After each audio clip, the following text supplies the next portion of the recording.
Olá, tudo bem? Eu sou o Márcio Miranda e este é o 15 Minutos, podcast diário gravado aqui na redação da Gazeta do Povo.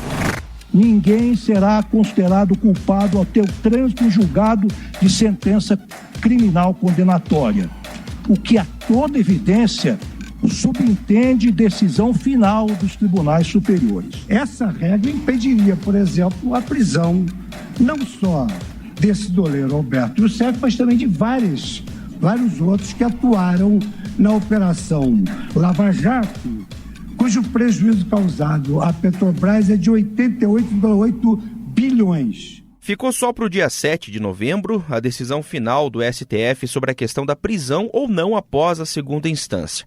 Você acompanhou, claro, o julgamento, começou na última semana. Por enquanto está em 4-3 a favor da execução antecipada da pena após a condenação em segundo grau da Justiça. Respeitando todas as posições, de que lado da história nós estamos? A grande expectativa inicial era pelo voto da ministra Rosa Weber. Não se sabia para qual lado ela iria, afinal, né? Pois é, ela acabou votando a favor da prisão somente após percorridas todas as instâncias da Justiça. Gostemos ou não, goste eu pessoalmente ou não, esta a escolha político-civilizatória manifestada pelo poder constituinte e não reconhecê-la importa, com a devida vênia, reescrever a Constituição para que ela espelhe o que gostaríamos que dissesse, em vez de observar. Aí, com a definição do voto de Rosa Weber, a grande expectativa recai sobre como vai votar o presidente do Supremo, o ministro Dias Toffoli. Isso porque ele deixou no ar certo suspense. Será que ele vai seguir o entendimento de que é preciso esperar todos os recursos possíveis para prender uma pessoa? Ou será que ele vai entender que é possível cumprir a pena já a partir da condenação por uma segunda instância da Justiça? Quem sabe tudo do assunto e vai nos ajudar a entender melhor aqui no 15 Minutos é a Kelly Cadanos, editora de República da Gazeta lá em Brasília, e que viu tudo de perto na semana passada, nos primeiros dias do julgamento. Ô Kelly, a grande maioria dos votos dos ministros já é conhecida, porque afinal os posicionamentos deles são claros, inclusive falados em entrevistas e tal. Havia uma dúvida inicial, como eu disse, no caso da ministra Rosa Weber, agora a gente já sabe o posicionamento dela. Por que tem dúvidas ainda sobre o voto do ministro Dias Toffoli? Ele não estava no time daqueles que são contra a prisão após a segunda instância? Ele estava sim nesse time daqueles que defendem a prisão só após o trânsito em julgado, né, contra a prisão em segunda instância.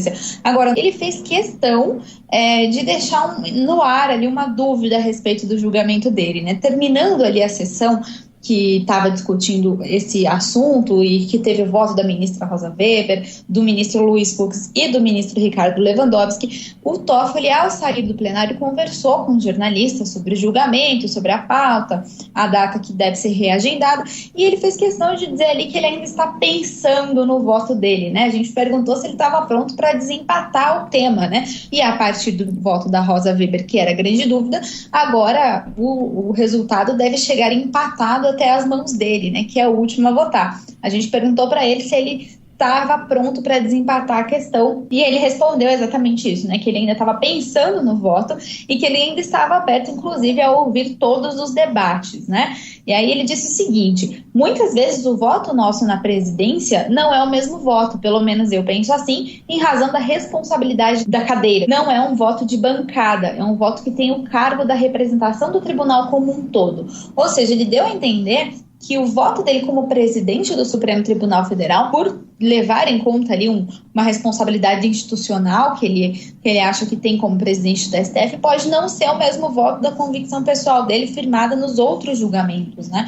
Toffoli vem votando contra a prisão em segunda instância desde 2016. Ele votou só uma vez a favor, mas 8 meses depois já mudou de ideia e vem mantendo esse entendimento. Vai ficar nessa dúvida até provavelmente dia 6 ou 7, ou talvez até mais para frente, dependendo do tamanho do voto dos outros ministros, né, Márcio? Pois é, quer dizer, dentro disso que você citou, Kelly, o que dá para entender, dá para interpretar, né, do que disse o ministro Dias Toffoli nessa entrevista que você estava, inclusive, junto lá com a imprensa no Supremo, é que se ele fosse só, aí eu estou colocando entre aspas aqui, o só ministro Dias Toffoli, a convicção dele estaria já firmada e certa lá, pelo que ele vem votando, contra a prisão após a segunda instância, a favor aí do trânsito em julgado. Mas ele, como é o presidente Dias Toffoli, talvez venha a repensar. E é esse o suspense que está instalado, então. Exato, e aí a gente tem que lembrar que o ministro Dias Toffoli tem servido aí como uma espécie de bombeiro, né, apagando incêndio aí entre as instituições, né, Congresso, Poder Legislativo, o Poder Judiciário e também o Poder Executivo, né, a Presidência da República. Então ele tem tentado costurar ali alguns acordos, tentado costurar algumas saídas mais institucionais para algumas das crises que o país vem passando. Então talvez isso também seja levado em consideração na hora do voto dele, Márcio. Bom, Kelly, existe alguma chance de surgir, assim, no julgamento, no próximo dia 6 ou 7, né, depender aí da confirmação, uma decisão alternativa, como chegou a ser cogitada, né? Qual seria essa decisão? O próprio ministro Dias Toffoli já tinha sugerido em alguns julgamentos anteriores que uma sugestão ali, um meio termo, né, para esse tema, para não esperar até o trânsito em julgado para começar a executar as penas, mas também não prender logo após a condenação em segunda instância. A alternativa que ele já havia dado, né, em alguns outros julgamentos, era esperar até o recurso no Superior Tribunal de Justiça.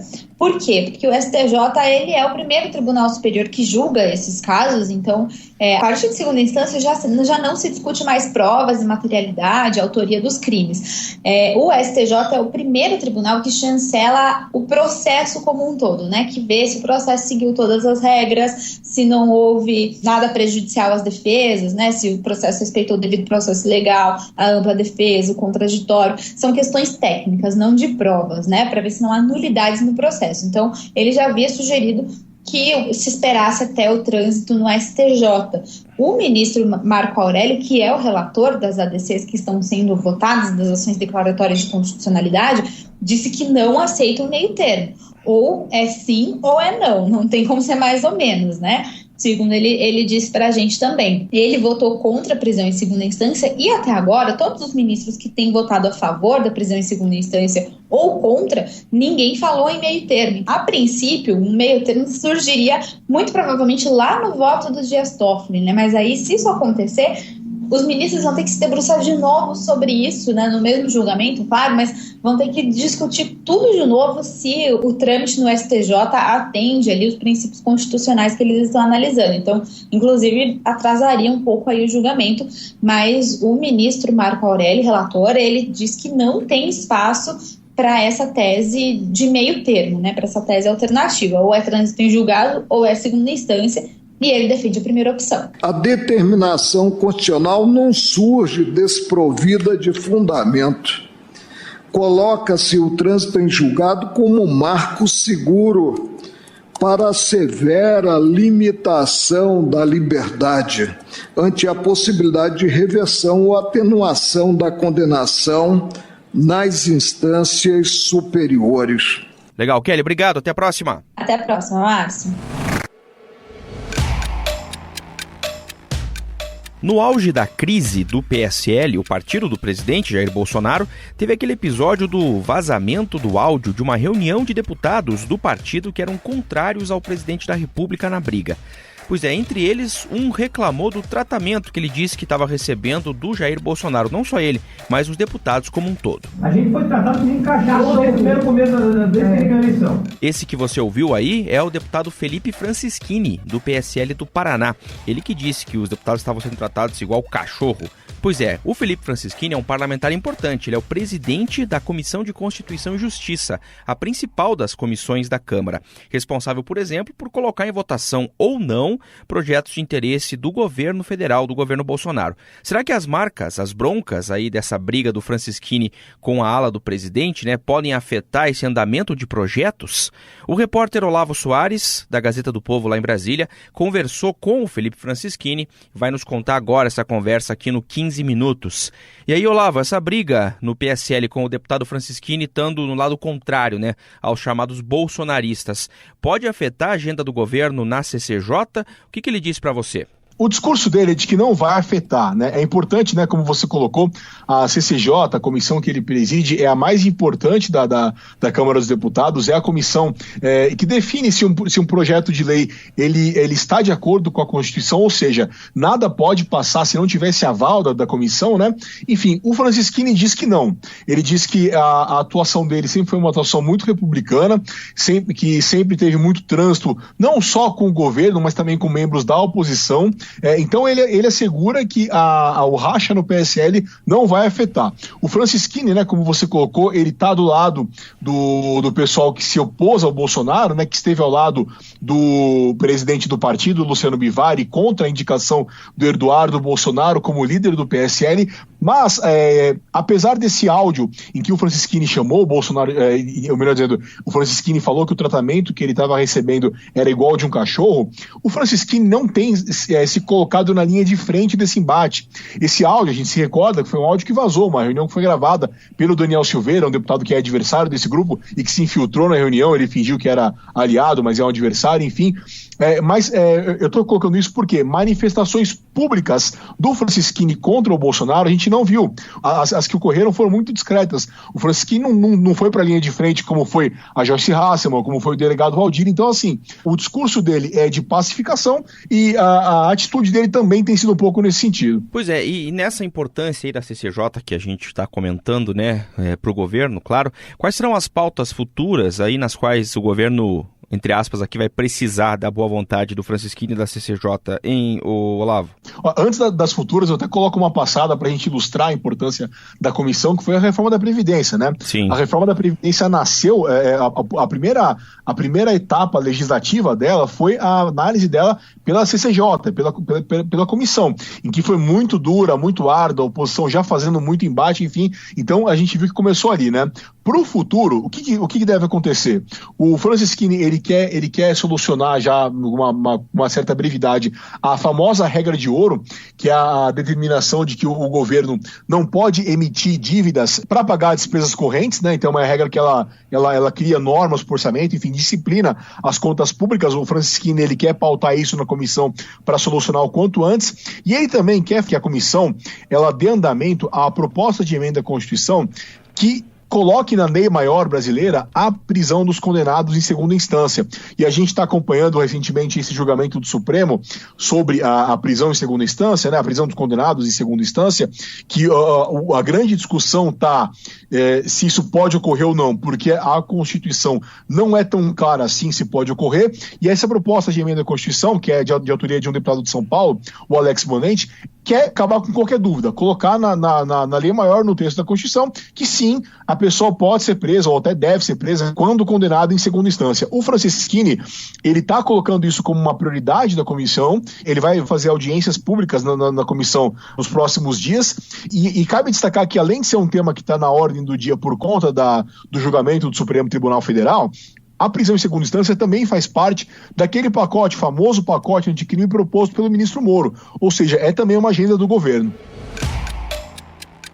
E falando nessa agenda aí da prisão em segunda instância, vamos lembrar que na primeira reunião em que ele apresentou, né, ele colocou em pauta essa discussão, teve lá uma briga, um momento de uma discussão um pouco mais ríspida até, envolvendo alguns deputados, e ele envolvendo a deputada Maria do Rosário, do PT, os dois, o Francisquini e a Maria do Rosário.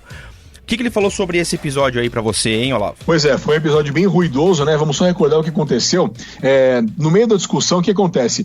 Os parlamentares da oposição, eles estão dizendo que essa modificação que está sendo discutida não pode ser implantada porque ela feriria uma cláusula pétrea da Constituição. O que é isso? São alguns elementos da Constituição que não podem ser modificados em hipótese alguma. E aí, por exemplo, tá as eleições periódicas, tá a forma federativa do Brasil, enfim. E também a Constituição especifica que não pode ser mudados os direitos e garantias fundamentais. A discussão é se a prisão em segunda instância fere esses direitos e garantias fundamentais. Parte dos juristas diz que sim, parte diz que não, né? A oposição está dizendo que sim e o Francisquini está alegando que não. E aí, no meio do embate, a oposição, parlamentares do PSOL, do PT principalmente, do PCdoB também, começaram a discutir, fazendo aquelas manobras regimentais que o Congresso permite, obstrução e gritaria, esse tipo de coisa e tal. E no meio da discussão, o Francisquini falou para Maria do Rosário: deputada, você é muito chata. Porque é machismo, né? Que machismo, deputada. Sério, deputada, você é chata demais, deputada. Por favor. E a gente pode imaginar a repercussão que isso teve, até porque a Maria do Rosário, ela é uma famosa algoz do Bolsonaro, né? Os bolsonaristas adoram falar mal da Maria do Rosário, enfim, isso deu muita repercussão. O Francisquini falou na entrevista comigo, ele disse que esse episódio está superado, disse que na comissão ele é um ambiente de muita pressão, então volta e meia acaba dando uma estourada, mas isso não é o perfil dele, que ele tenta ser apaziguador. A Maria do Rosário criticou o Francisquini porque ela falou que o Francisquini, quando está em particular com ela, é uma pessoa muito simpática e trata todo mundo muito bem, mas em público, na opinião da Maria do Rosário, gosta de mostrar autoridade, mostrar uma força superior a que ele mostra em particular. Então foi essa a crítica que a Maria do Rosário fez. Vossa Excelência aprendeu com quem a ser projeto de ditador? Vossa Excelência nos chama na sua sala e é cheio de mimimi, pede desculpa, se faz de coitadinho. Vossa Excelência tem sempre um sorriso de coitadinho, mas quando aparece aqui, desmerece o nosso trabalho. Mas o Francisquini tentou passar a impressão, passar a imagem pra gente de que esse episódio está superado, de que ele é uma pessoa afável, que esse tipo de briga não vai se repetir. Olavo, obrigado. Até a próxima. Eu agradeço, um abraço, até a próxima. Esse foi mais um 15 Minutos, nosso podcast diário gravado direto aqui da redação da Gazeta do Povo. A produção desse podcast conta com a participação da Jennifer Ribeiro, a montagem do Leonardo Bestloff e a edição de conteúdo do Rodrigo Fernandes. Eu sou o Márcio Miranda e agradeço muito a sua companhia. Até mais!